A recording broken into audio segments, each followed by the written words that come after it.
matinale Tocsin, 7h30, 9h30, à la volée. Et à la volée, je suis très heureuse de recevoir Jean-Michel Jacquemart à Festin. Bonjour à vous. Ah, Si, on je va suis arrêter. ravi, ça faisait 3 ans déjà. Et nous sommes très heureux de vous recevoir pour le tome 2 de votre livre. Ne leur pardonnez pas, ils savent très bien ce qu'ils font et depuis très longtemps, aux éditions Nouvelle Terre. Et vous avez donc, c'est un livre très très fouillé sur de nombreux sujets, sur évidemment le vaccin, mais pas seulement, sur l'hydroxychloroquine, sur l'OMS. Et ce que je voulais aborder avec vous, c'est la nourriture, puisque d'abord tout est lié. Et ensuite, puisque c'est d'actualité, terriblement d'actualité, avec ce qui se passe avec nos agriculteurs. Et je voudrais commencer par ça. Finalement, Bien sûr. ce qui arrive aujourd'hui à nos agriculteurs, peut-être correspond à une forme de programme, de plan, à pas être complotiste, mais seulement de plan, de projet d'avenir de la nourriture et dans laquelle finalement l'agriculture n'a plus rien à faire. On se tournerait plutôt vers une agriculture moléculaire ou de faux aliments dont vous parlez dans ce livre. Alors, est-ce que vous pouvez nous en parler? Oui, c'est pas une théorie du complot, pas du tout. Il s'agit de politiques néfastes pour centraliser le pouvoir et contrôler les aliments et les gens. Et à la tête de cette politique, on retrouve toujours les mêmes, c'est-à-dire Bill Gates avec sa fondation Bill et Melinda Gates, la fondation Rockefeller et bien sûr le Forum économique mondial avec Monsieur Klaus Schwab. Oui. Alors vous parlez de grande réinitialisation alimentaire. Alors est-ce que vous pouvez nous dire ce que c'est? Et puis, justement vous avez commencé à citer des noms, qui est derrière et comment ils tirent les ficelles? Voilà. Et ben, c'est-à-dire qu'il a mis ses billes dans la viande synthétique et donc ils sont en train de préparer et de faire d'ailleurs des viandes à base de cellules précancéreuses ou de cellules cancéreuses, puisque pour que la matière se multiplie, il faut des cellules cancéreuses.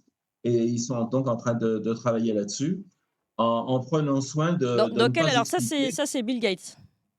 C'est Bill Gates, voilà. Mmh. En prenant soin de ne pas expliquer si ça va provoquer le cancer aux personnes.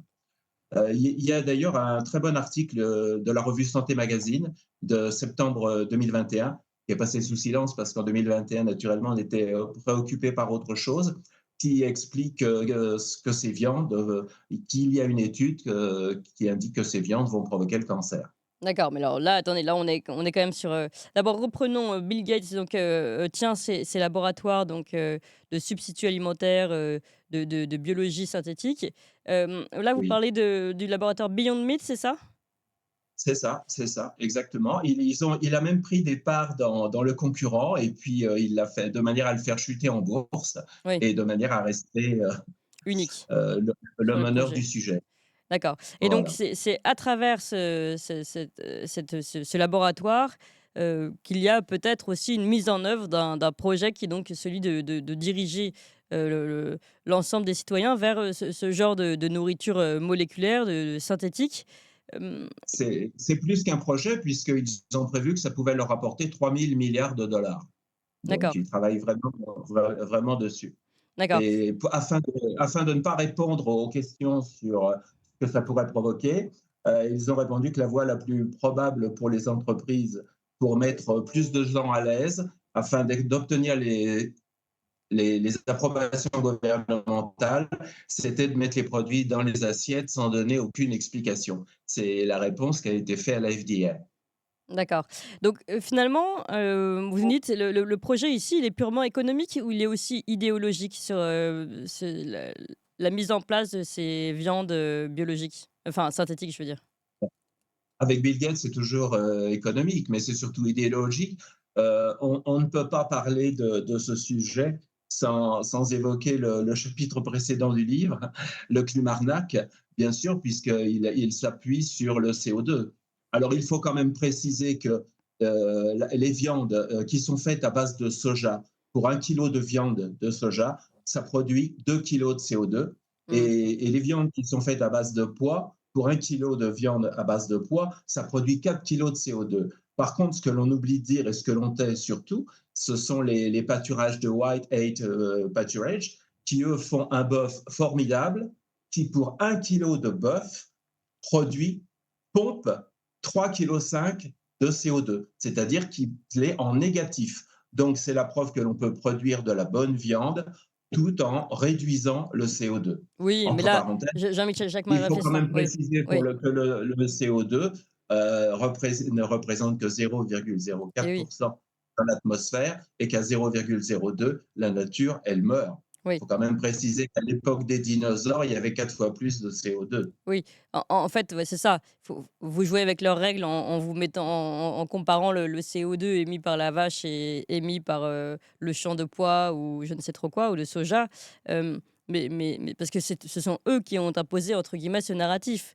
Mais il suffit de comprendre Il y ce a qu'il y un a derrière ce narratif et vous le dites bien, en fait. C'est ce que vous expliquez, en effet. Dans votre livre, c'est ça qui est intéressant, c'est qu'on voit que tout est lié. C'est-à-dire que c'est pour ça que j'ai commencé sur les agriculteurs et qu'on voit bien qu'on peut tomber sur la nourriture et qu'on peut tomber sur les projets de l'ONU, de Bill Gates au-dessus, etc. C'est que il y a des intérêts financiers derrière et que pour servir ces intérêts financiers, il y a des propagandes écologistes notamment qui nous sont versées. Donc cette lutte contre le CO2, donc on a vu aux Pays-Bas interdire les vaches parce qu'elles elles émettraient trop de méthane de CO2. euh, et donc, petit à petit, mettre en place ces fausses viandes biologiques. Bon, au passage, comme vous dites, on peut interroger évidemment tout ce qu'il y a dedans, la façon dont on les produit, mais ce qui est certain, c'est que à qui appartient ces laboratoires, c'est toujours eux-mêmes, et donc ici à Bill Gates. Je précise, parce que vous le dites dans votre livre, et je pense que c'est important, et j'aimerais bien que vous nous dites ce qu'il y a derrière ça. Vous dites, Bill Gates est également, et là c'est intéressant, le plus grand propriétaire de terres agricoles américaines.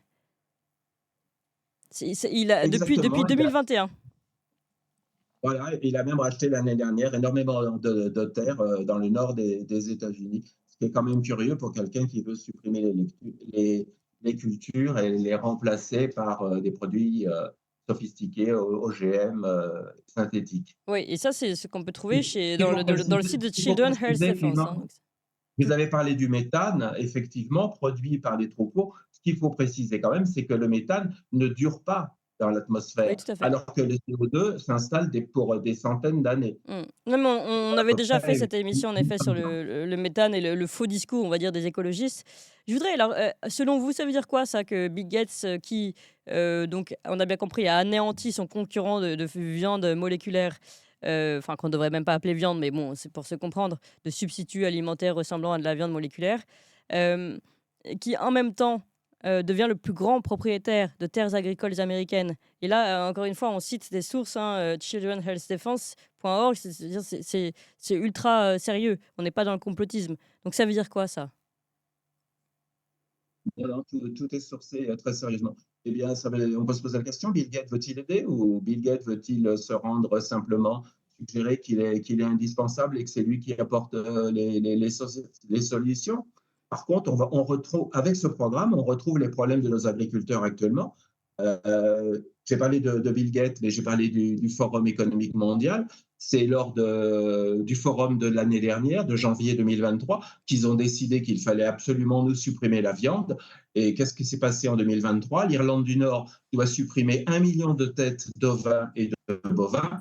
Les Pays-Bas doivent supprimer 200 000 têtes. Et nous-mêmes, en France, notre Conseil constitutionnel a déclaré que si nous voulions tenir nos engagements de CO2, nous devions réduire nos cheptels. Et voilà ce qui se passe avec nos agriculteurs actuellement. Aux Pays-Bas, il y a plus de 3000 agriculteurs qui ont été évacués de leurs terres pour arrêter. Mmh. Et dans le même genre, et on peut en parler, mais on en a déjà fait des émissions, nous, ici, un principe de précaution hygiéniste développé à outrance qui fait que des petits agriculteurs qui ont des volailles, par exemple, en plein air, donc tout ce qu'on veut justement défendre, nous, euh, sont mis à mal parce qu'on nous dit, voilà, risque de maladies, d'épidémies, etc. Donc, ils sont mis à mal par précaution, ils doivent exterminer l'ensemble de leur cheptel. Euh, donc absolument rien d'abord dans la défense du bien-être animal, ça c'est certain, et puis de l'agriculteur évidemment. Et donc on voit ici, on nous promet l'avenir avec des viandes moléculaires sans savoir ce qu'il y a dedans, et à côté de ça, les volailles et les bovins qui sont élevés en plein air, etc., sont de plus en plus mis à mal, soit par une idéologie écologiste, soit par un pseudo-hygiénisme qui met mal aussi l'agriculteur. Donc on voit hein, toutes ces attaques qui se font de tous les côtés. Euh, et je voudrais, donc on a ici à qui sert le crime, en tout cas on voit ici que Bill Gates est un des premiers intéressés avec son laboratoire de substituts alimentaires synthétiques. Mais il faudrait qu'on parle des insectes également. Qu'est-ce qui va se passer avec la production d'insectes? Bien sûr, les insectes que nous avons dans notre assiette grâce à Madame Ursula von der Leyen, Que nous avons qui déjà dans dirige. notre assiette, oui. Voilà, ils sont arrivés dans enfin, la première autorisation a été faite en 2020, elle est passée, 2021, elle est passée sous silence. Voilà. Aujourd'hui, nous en avons trois de ces insectes, le criquet migrateur, le grillon domestique. Il y en a 11 qui sont en attente d'approbation, c'est-à-dire que nous en aurons 14 ensuite. Voilà. Et puis, on nous met donc ces insectes, ces farines d'insectes dans tous les produits. Hein. On a pu le voir en allant sur le site de l'Union européenne, dans les farines, les gâteaux, Mm, le chocolat, les plats préparés, exactement dans tout. Voilà. mm. Alors, est-ce que ces insectes sont dangereux pour la consommation? Oui, oui, ils Ah, on sont a. dangereux Ouais. puisqu'il est un bon aliment pour les cancers, pour développer les cancers, pour les parasites. C'est pas moi qui le dis, c'est l'Institut national de santé américain, le NIH. Donc c'est sérieux. J'ai mis d'ailleurs le rapport dans le livre avec les liens pour que les gens puissent le lire en complet. Oui, c'est donc dangereux. D'autre part, le criquet n'aurait jamais dû être accepté puisque pour 1 kilo de criquet, il y a 5 milligrammes de cyanure. Oui. Donc il n'aurait jamais dû obtenir Alors pourquoi le cyanure? l'autorisation. C'est ce que oui, j'ai lu ça dans votre livre. D'où vient le cyanure qu'on trouve dans le criquet? Ah ben, je ne sais pas, c'est les analyses médicales qui ont trouvé ça. Mm. Et en tout cas, oui. Les analyses, je précise, du NIH, Mm. l'Office Ok. national de santé américain. Oui, oui, exactement. Je précise que dans votre livre, vous sourcez hein, toutes ces informations. Vous donnez aussi la réponse de l'ANSES sur la consommation d'insectes. Alors, elle dit dans un premier temps que la consommation d'insectes n'est pas désavantageuse au plan nutritionnel, mais malgré tout, que la consommation d'insectes je rappelle hein, que l'ANSES, c'est l'Autorité européenne de sécurité des aliments, pour que ce soit clair pour tout le monde. Mais elle précise que la consommation d'insectes pour l'alimentation humaine présente différents risques d'ordre chimique. Et elle cite venin, résidus de pesticides ou biologiques et surtout allergènes. Donc c'est vrai qu'on voit alors justement si on fait la comparaison avec le principe de précaution mis en place pour ces volailles de plein air euh, qui doivent, on leur demande d'exterminer leur cheptel parce qu'il y a une particule qui pourrait présenter un risque pour un cheptel alors que voilà, tout est très très contrôlé. Et là, en revanche, on nous met ça dans nos assiettes sans même avoir pu. On voit qu'il peut y avoir des risques sanitaires, des dangers sanitaires même, mais on ne va pas chercher plus loin pour le moment. On continue de nous produire cela depuis, vous l'avez dit, cette validation d'Ursula von der Leyen qui date de l'année dernière, hein, le 3 janvier 2023, où elle avait ratifié. En effet, la Commission européenne a ratifié l'arrivée des grillons, notamment dans d'autres assiettes. Alors ça va plus loin parce que si on va vérifier sur le site de l'Union européenne, on s'aperçoit que l'article 8 parle d'effectivement de problèmes d'allergie, mais que l'article 9 précise que ça n'a pas besoin d'être indiqué sur les produits. Et puis l'article 10 revient en disant que oui, quand même, il y a un risque qui pourrait être important. Oui. Donc, c'est tout et rien. Je voudrais reprendre une expression à la mode. C'est à la mode c'est le en même temps de M. Macron. Vous voyez, Ouais. c'est tout à fait ça. Oui, alors je voudrais qu'on glisse doucement sur l'ONU, puisque évidemment, comme on dit, tout ça est lié et Bill Gates est donc le premier, je crois, le premier donateur de l'ONU, ou peut-être le deuxième après les De Américains, je crois. l'OMS. De l'OMS, pardon, oui. De l'OMS, le premier ou le deuxième après l'État américain, je ne sais plus. Mais bon, en tout cas, très. C'est le premier privé. C'est le premier privé. Oui, c'est ça. Après Ouais. les 194 pays qui participent. Alors quel, jeu Effectivement. joue l'OMS ici dans cette, tendance générale, dans ce plan, on peut dire, à nous diriger vers la disparition de l'agriculture et de l'élevage traditionnel pour, de la viande et de l'alimentation moléculaire?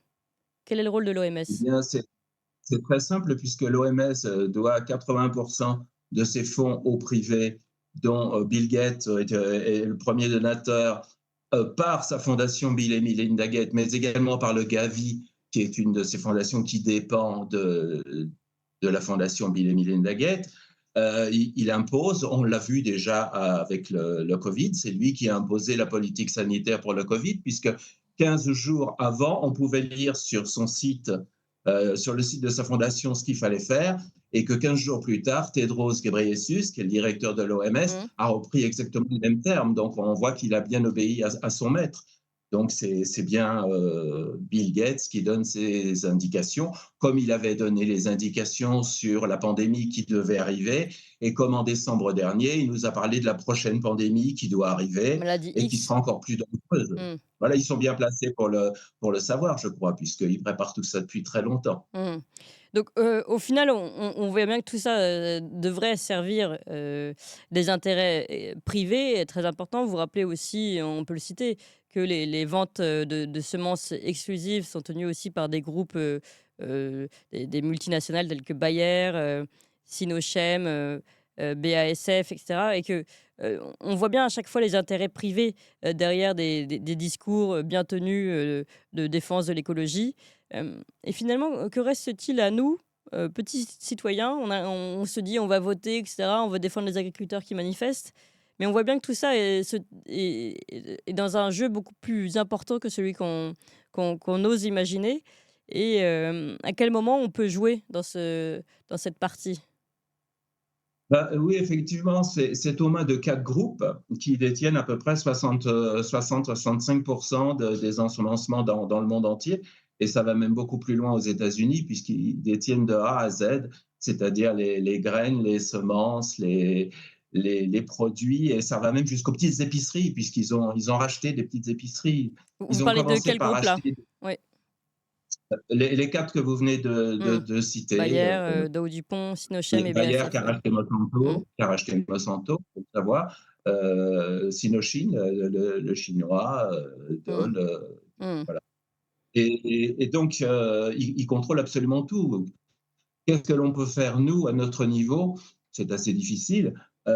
Par contre, ce qui est évident, c'est que nos agriculteurs français ne pourront absolument rien faire. Peut-être que là, dernièrement, ils ont gagné quelques allègements administratifs, mais ça n'enlève absolument rien à tout ce qui va se passer, à tous les accords qui sont passés avec les pays, avec le Mercosur, avec le CETA, où on est capable d'importer des produits canadiens avec des produits qui sont interdits en Europe et que nos Et agriculteurs n'ont finalement, si on vous pas le droit écoute, d'utiliser. pardon, si on reprend tout ce qui a été écrit et ce que vous citez dans votre livre et sur ce projet finalement de mise en route de la nourriture, moléculaire, en fait, ces accords, de libre-échange ne participent qu'à la destruction d'abord, de l'agriculture et de l'élevage français, puis européen et puis finalement pour que, après même l'agriculture et l'élevage, qui viennent de ces pays qui sont pour le moment, très compétitifs par rapport à nous, que même celles-ci finissent par disparaître finalement puisque l'objectif c'est d'arriver à une, j'imagine à un tout moléculaire. C'est peut-être leur objectif, mais en nous important tous ces produits, par exemple, là, on a déjà trop de lait en France Mmh. et on va importer du lait de Nouvelle-Zélande. Là, on ne nous parle pas de l'impact CO2. C'est Oui. c'est curieux, on nous en Mmh. parle pour nos voitures, pour nos voyages, mais quand on a de la viande qui vient de Nouvelle-Zélande ou d'Argentine, on ne nous en parle absolument pas. Mmh. Euh, donc c'est tout de même curieux. Donc ils ont bien un but derrière tout ça. Oui. C'est une évidence. Alors si on revient, Mais je ne vois ouais, pas comment nos agriculteurs français peuvent s'en sortir tant qu'on sera dans l'UE. C'est absolument impossible. C'est pas possible. d'accord. Mais ça mérite Mais d'être clair. Clémence, nous avons parlé de la viande. Faut pas oublier le lait de goat milk. Ils font du lait synthétique qui est fabriqué à base de tissu mammaire. et il est déjà incorporé dans certaines glaces. Bon, tant pis pour la publicité, c'est les glaces Tom et Jerry qui sont faits avec ce lait synthétique. D'accord. Vous faites bien de le signaler. Je voudrais qu'on aille un petit peu plus loin justement dans cette, vision, assez terrifiante, hein, des choses, puisque, donc on voit bien que finalement tout est concentré dans quelques mains, et que là, on sait que Bill Gates désormais, est propriétaire de la majorité des terres agricoles, américaines, qu'à côté de ça donc il est le propriétaire le plus gros propriétaire de ce laboratoire de viande, moléculaire. Donc on voit bien et puis on sait à côté qu'il finance évidemment les vaccins, la vaccination, enfin, on voit qu'il tient toute la chaîne et c'est là-dessus que je voudrais vous interroger aussi. Finalement, tout est concentré dans quelques mains et on se rend compte que peut-être que ces produits qui peuvent provoquer je sais pas, des cancers, pourquoi pas? Enfin, on se pose la question, sanitaire, du danger sanitaire de ces produits-là, vont provoquer des maladies qui seront elles-mêmes soignées par la même personne. Il y a un problème de conflit d'intérêts.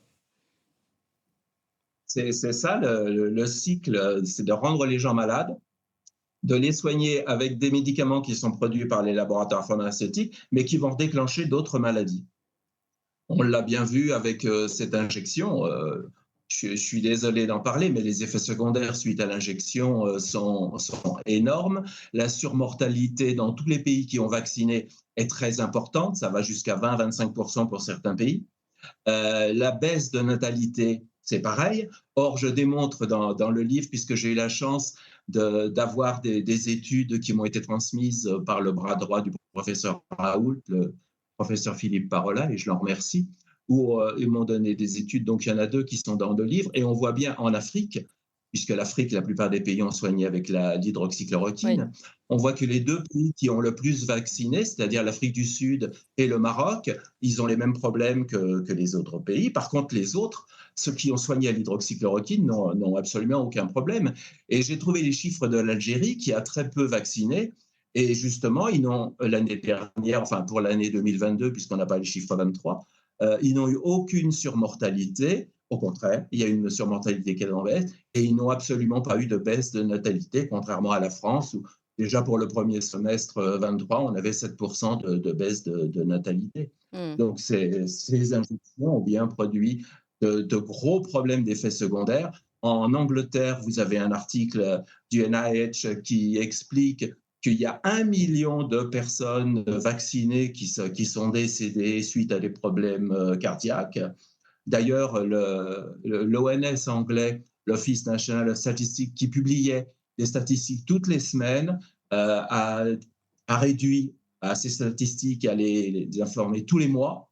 Et à présent, il ne donne plus le statut vaccinal des personnes qui décèdent, alors qu'il le donnait. C'est pareil pour le Canada. Le Canada est passé toutes les semaines, tous les mois. Actuellement, c'est tous les trimestres, les données canadiennes, et il ne donne plus non plus les statistiques, les bilans sanitaires des personnes qui décèdent. Mmh. Donc, il y a bien vraiment un problème que les médias français cachent, et je vous remercie Clémence d'en parler. Par contre, les médias anglais en parlent, puisque le Daily Mirror en mai a titré Les Britanniques meurent par dizaines de milliers, on ne sait pas pourquoi. Oui. Les journaux canadiens, américains, israéliens, Nouvelle-Zélande, Australie, ils en parlent tous. Il n'y a qu'en France que nos médias se taisent sur le sujet. Oui, et c'est pour ça qu'il est absolument fondamental d'en parler, mais surtout de comprendre ce qui se passe, vraiment et c'est pour ça que je pense qu'il est, fondamental encore une fois, d'abord de lire ce livre, qui est très fourni, mais de comprendre qu'en effet, il y a des discours, il y a les narratifs, hein, écologie, sauver les animaux et tout ça, mais on voit bien que l'objectif n'est absolument pas de sauver ces animaux ou de sauver la planète, mais bien d'enrichir le portefeuille de 3-4 personnes qui sont au-dessus et de voir aussi le conflit d'intérêts, enfin la concentration de pouvoir qu'ils ont du début de la chaîne sanitaire à la fin de la chaîne médicamenteuse et de soins. Donc, enfin, du début de la chaîne alimentaire à la fin de la chaîne sanitaire, je vais y arriver. Donc, on voit bien ici que, enfin, à quel point c'est malsain et à quel point il faudrait qu'on puisse s'interroger sur ces questions-là sans qu'on soit traité de complotisme finalement. Et au final, un contrôle total des individus. C'est ce qui va arriver l'OMS au mois de mai, fin mai, début juin, quand il va y avoir l'Assemblée mondiale de la santé, puisqu'ils veulent faire voter le nouveau RSI, le nouveau règlement sanitaire international. Et là, ça va être un contrôle total, puisque les lois même vont passer par-dessus les lois des pays. C'est-à-dire que Tedros Ghebreyesus, s'il décide de confiner un pays, ça passera par-dessus les lois du pays, même si les politiques du pays ne sont pas d'accord. Mmh. En un mot, ce sera l'OMS et le bras armé du gouvernement mondial. Oui, donc on a, franchement intérêt à se dépêcher de réagir, de s'informer et de comprendre ce qui se passe. Eh bien, Merci. Oui, il y a des pays où les députés bougent. Le oui. Congrès américain a lancé une enquête, les députés anglais également, parce qu'ils ont dit qu'ils n'étaient absolument pas d'accord. Mais nous, en France, nos députés, ils dorment, je pense. Ouais. En tout cas, merci beaucoup pour cet ouvrage. Et puis, en effet, l'appel au réveil et à la meilleure compréhension, déjà, c'est déjà la première chose à faire de ce qui se passe vraiment. Ne leur pardonnez pas. Tome 2, ils savent très bien ce qu'ils font et depuis très longtemps aux éditions Nouvelle Terre. Merci encore, Jean-Michel Jacquemart à Festin. Merci à vous tous. On Merci avait de très, Clémence. très bonnes